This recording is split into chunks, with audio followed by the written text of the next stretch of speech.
You have questions? We have answers. Welcome to the Therapist Question Box with your host, Miss Lindsay Schiss. Welcome back to another episode of the Therapist Question Box, where we are not afraid of your toughest questions, so ask away. Today, I have with me Kim Millette, who is a therapist at Therapy Utah and a friend of mine. And today we are going to talk about the challenges that happen while raising children and how to keep ourselves connected, both from a physical perspective as well as an intimate perspective, an emotional perspective with our partners. So, Kim, welcome to the podcast. Thanks for joining me. Thank you for having me. So today, let's just jump right into the question and we will just start discussing. Here's our listener question. She says, life is so busy, I often feel disconnected from my husband. How do we keep sex and intimacy alive while raising kids? So I really appreciated, she just got right to the point that she feels disconnected and intimacy and sex have been a concern. So Kim, what's your first thought when you hear that question? Well, it doesn't sound like the marriage. It sounds like the marriage is free of abuse, that there's honesty, that there's respect. And so we just want to start that all of those are there, and we don't know exactly what her situation is, but just to get us talking about that. I also want to say that when you understand that this is normal, then it doesn't throw us quite so much. If you know, so sometimes I like to think of this as that honeymoon phase when we get together. So when we get together as couples, there's a honeymoon phase, and this is actually a chemical phase. Like your brain is producing chemicals that kind of fuse you together. So that's how come we have such a bond in the first place, is because of this phase that's supposed to happen to ensure kind of a fusion or a bonding. And during that time, those individual weaknesses or flaws, they don't seem as important to us. Right? Isn't that the truth? Yes. And go ahead. You're saying that it actually is programmed to happen, and it helps us stay connected to each other because that helps us to form that bond initially. So that's actually chemically happening. And so when it wears off, we kind of panic, but you're saying actually that's really meant to be. That's how it's supposed to happen. Yes. And maybe if you've seen more healthy relationships when you grow up, then that's more expected and doesn't throw you off. But if not, it could throw you off. But the idea also, can we just say that's a little bit of a bummer? Yes. Can we just all acknowledge that that's kind of a bummer? The fact that like we see and it feels so good and we have all these endorphins and these wonderful feelings, and then they kind of fade away. That's a hard thing, like that, to recognize. Yes, it's normal, but that's hard. We're not going to have that forever, or even maybe long term. Yes, but the idea is that we're going for something better. Mm-hmm. Right? True. We're going for something better, deeper, different, and kind of better. Mm-hmm. So we're going to move into this working romantic partnership, because we don't want to give that up. And that is going to take intention, creativity, collaboration. And again, if we have an expectation that this shouldn't happen, that's a problem, because we think it should just be automatically, like somehow that this should be automatic. The idea is when we get married, we are really immature. We are like babies, right? In the relationship form. And we're supposed to be that way. So we kind of think when we get adults that we're done maturing. This is the beginning, right? And so when we do this, well, no one's going to do this perfectly, right? We're going to build this stronger relationship, a relationship that feels more safe, a relationship where we're feeling more accepted, where it is more connecting, right? It may not quite be as intense, right? But we can add some intensity. But this is where it's going to feel less like the movies, right? Mm-hmm. But it's going to be good. And it also, one thing I want to just bring out, that the way our nervous systems work, and I don't think any of us understand that unless you go to therapy or you're a therapist, is that we have a nervous system that it overcouples. Okay. And this, depending on how much your nervous system overcouples, depends on how safe relationships were when you were growing up. So, this means that like we are built biologically to protect ourselves, to survive before we were built to be in relationship. So when things seem threatening, we go into a protective mode where we will likely distance, run away from the danger, or we will fight the danger, get all defensive, right? When you understand that this is normal and that you can kind of work with yourself so that you don't show up in this protection, because that's kind of what harms relationship, and that you learn to show up maybe collaborative and caring. This takes work for everybody. So your natural intuitive instincts aren't super helpful here. That you're being able to like protect the relationship, and so to slow down and try and do things in a way that won't cause ruptures is going to be important. And so the how we do things becomes more important than sometimes the issues that we're having. I really appreciate you saying that, because I agree with you that what you said, overcoupling, and I haven't actually heard that term before. And yet, as you were saying it, I thought that is nervous system regulation. Like if I come in and I'm like all fired up and my heart's racing and I'm like, okay, we're going to have a great conversation. We're going to figure this out. It actually is completely like I'm way offline. My nervous system is completely dysregulated. I can't come in and have a grounded, honest conversation and be my highest and best self because I'm not in that place. So what is the responsibility? You know, as you're saying that, I thought, the responsibility is to be aware enough of my own nervous system. Like, am I in a place of defensiveness, or I'm feeling like, this doesn't feel secure and I feel unsafe. So I'm going to come and attack in these ways. So I've got to do some personal work around getting in a good place first before I try to go and engage with my partner. Would you agree with that? Yes. And just reminding, your nervous system is so funny. You're not married to a bear, a tiger, or a lion, a predator, right? Like this is your partner who likely does more things out of just not being aware themselves than in truly trying to cause intentional harm, right? And so when you can just and the idea that always trying to protect the relationship from ruptures is a good thing. And it's interesting how our sexuality, again, it's such a vulnerable part for us that this is often where our nervous systems really show up and do some damage, right? And so anyway, so I just put it out there that we've got to watch our nervous systems. Good. So as we're talking about common challenges, that's one that I'm hearing coming loud and strong, our own nervous system, our own history. And when you're saying, you didn't marry a bear or a lion, like, of course we know that. However, our nervous system doesn't know that. It feels totally threatened, right? So we have to give ourselves some grace around that too. Like, why am I showing up? Why do I act this way if we're aware of it? And the reality is our body's just doing its job. It's trying to protect us, right? So recognizing that there's some definite common challenges and how to overcome those. I love that idea of not overcoupling, like getting clear about what our nervous system is doing before we try to engage.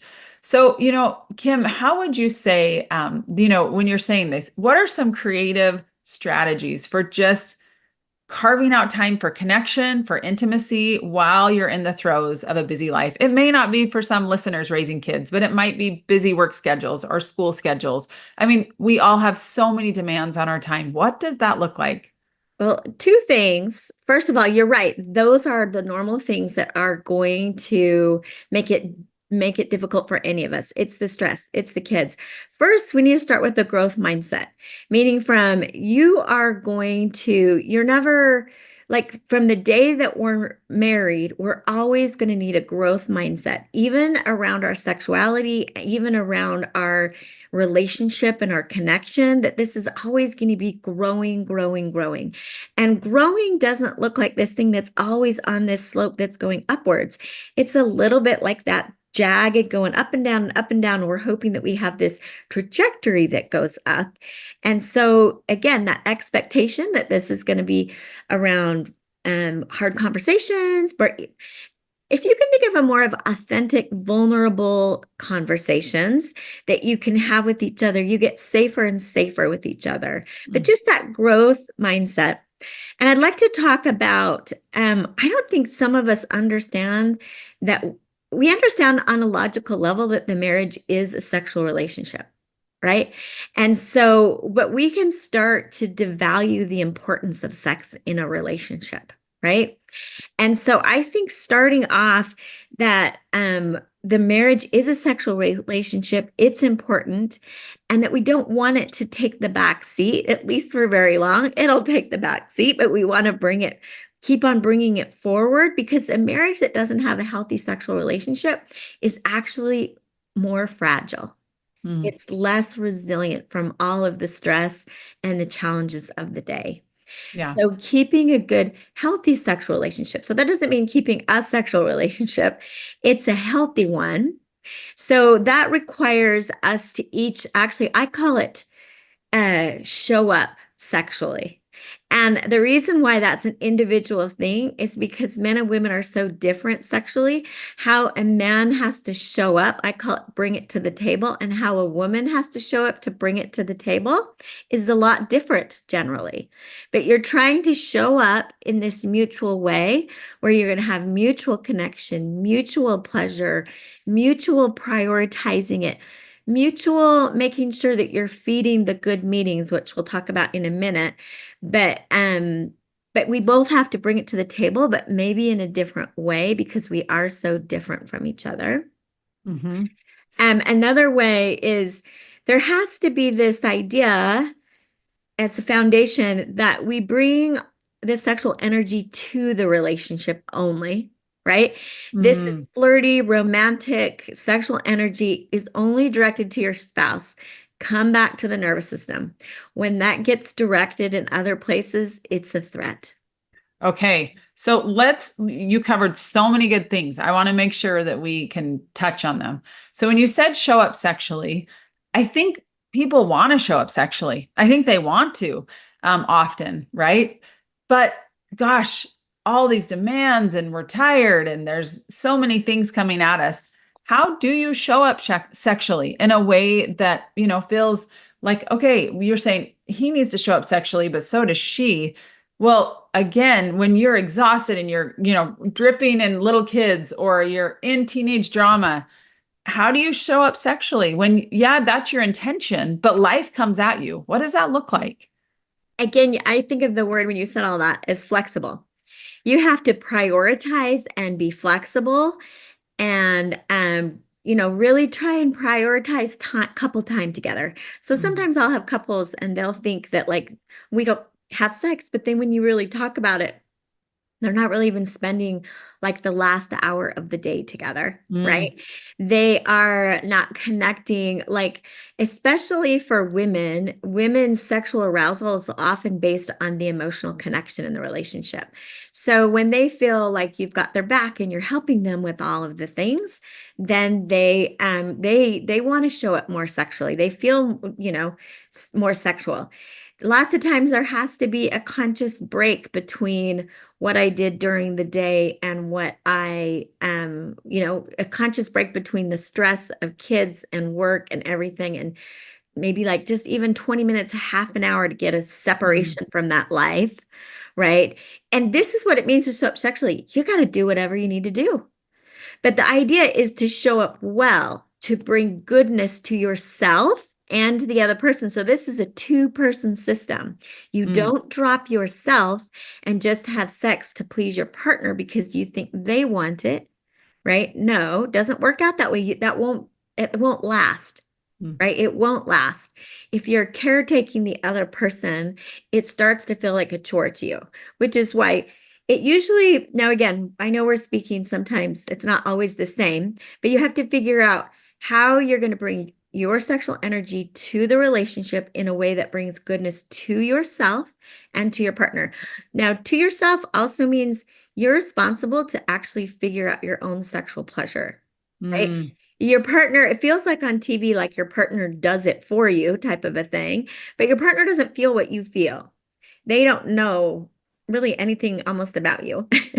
For sure. That's our job, is to help them, right? Understand. And actually, I think that's so important. The responsibility doesn't just lie with a partner. The responsibility lies within ourselves to say, okay, what do I want? What is gratifying to me? And really get clear about that and help our partners understand that.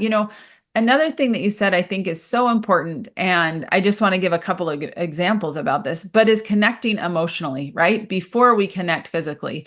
And being proactive instead of reactive. I often tell couples, listen, you're going to spend time on the proactive part or the reactive part. You get to decide. So you can put time and energy and resources into the before, or you can do it in therapy after. And by the way, it's not always, therapy is not always to clean up a mess. It's sometimes to help the good become better. However, I really do believe that you get to decide where you're going to spend your time and energy, even on the front end or the back end. And so as you're saying that, I think, a couple of things that I've talked to couples about is, at the end of the day, when you put the kids to bed, or you're done working, or you're done with your homework, wherever you're at in your phase of life, that you take 20 minutes and it's couch time, 20 minutes of couch time without devices, without the TV, but it's just time to connect. I think I've talked to you before about what it's like for me, talking about like what's going on in your world, what's it like for you, and then the partner doing the same thing. That is just extremely connecting, and it does increase our intimacy just from a personal intimacy, not even sexual intimacy, but we've got to have both in our relationship before we can really start going, okay, we can't have one without the other. We can, but it just causes problems, right? Yes. So as you're saying that, I think, okay, are there any other nuggets of like, how do I show up sexually that will help us to become connected? Is there anything else that comes to mind? The one thing I really want to bring out is this sexual wholeness. This comes from some BYU researchers. And I like this idea that there's integrated sexuality or fragmented sexuality. Okay. So we're going for the integrated. So I think of this as like three sides of a triangle. There's always triangles in therapy, but you don't want to miss out on any sides. The other thing that this is kind of principle based. And so when you think of this principle, of these three principles that we're going to talk about for just a second, whatever issues you have, you can come back to these three principles and you can figure out your own stuff here. Okay. So one of them is this emotional, which you covered great, like the emotional backdrop of how you both feel cared for and how you're both there for each other.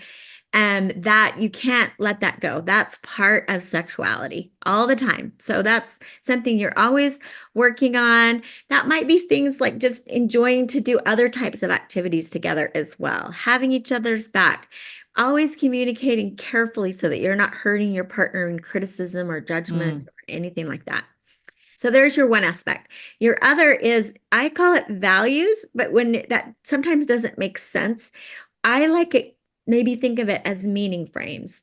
So you can really get a lot of sexual arousal with good meaning frames. In other words, if I am so lucky that I have the partner that I have, if I am so privileged that we get to have this special, fun sex time together, right?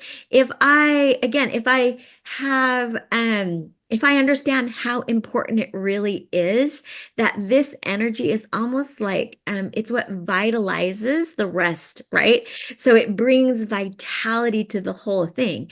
If I understand these values, these meaning frames, it really helps me have integrated sexuality and bring myself to the partner. Now we have to talk about bad meaning frames. That means sex is only for my spouse, or any type of power dynamic. So marriage only works with an equal power dynamic. This means if somebody tries to go one up, it's not going to work. One up looks like you don't have enough sexual desires. What's wrong with you, right? I've taken a one up. Or I just can't help it. I just don't like sex that much. Sorry for you. Now I've taken a one up because, I now have all the control of how much sex we have or don't have. Does that make sense? So these one up ways, right? When we try and get equality, bring goodness, these kind of meaning frames is that part of the triangle. Okay. And then the last is physical. And we don't recognize how important this is. This is understanding that it is physically important to be engaging in sex, that it is physically important to figure out. Women are much more complicated around sex. And if people don't understand this, they won't get the sexual education needed. For instance, women take 4 times longer to have an orgasm. They take 10 times more stimulation of the clitoris, which for 70% of women does not happen in penetrative sex. When you don't understand that, you could have an idea that you're broken physically. Or if you're using more TV, what you see on TV, or how it works for a man, that should work the same thing with the women. Physically, that's not, you're going to not have that physical part work out very well.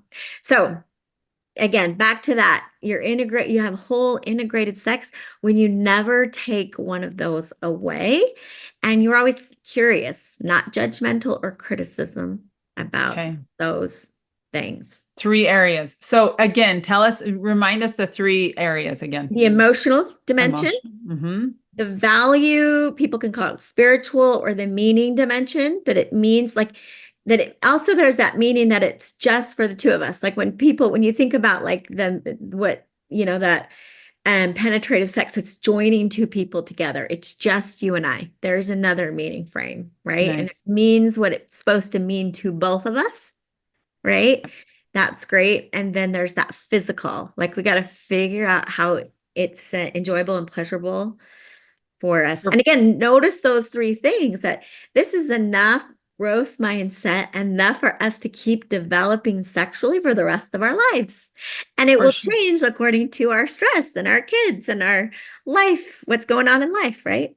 It's a really good framework to work from, that it's not just the physical. Because again, I think sometimes we think sex is all about the physical, but it's really the emotional, the spiritual, and the spiritual / values, right?